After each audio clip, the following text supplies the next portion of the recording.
Digugat cerai Ruben Onsu, Sarwendah bakar sifat asli suaminya, sindir campur tangan pihak luar.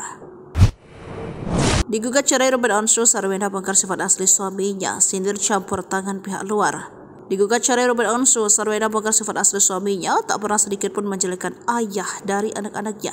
Sejak rumah tangganya diterpa isu miring, Sarwendah selalu berusaha untuk menutupi apa yang terjadi terkait hubungannya dengan Ruben Onsu. Beberapa waktu lalu, pihak Sarwendah bahkan menceritakan sebuah hal yang baik tentang rumah tangganya. Jadi kalau ditanya klien Sarwendah, kami bingung karena apa-apa yang disampaikan semuanya baik-baik saja, ucap Chris selaku kuasa hukumnya. Sarwendah selama ini selalu bercerita hal-hal baik tentang Ruben Onsu. Sama sekali tak pernah membicarakan keburukan pria yang menikahinya pada 22 Oktober 2013 itu. Tapi ada pihak luar, pihak lain yang memframing membuat ini semua. Itu kita juga bingung kenapa, ada motivasinya. Sampai detik ini, yang disampaikan klien kami semuanya hal-hal baik tentang rumah tangganya, lanjut Chris. Di tempat terpisah, Ruben Onsu sendiri juga enggan belak-belakan menyampaikan masalah rumah tangganya kepada awak media.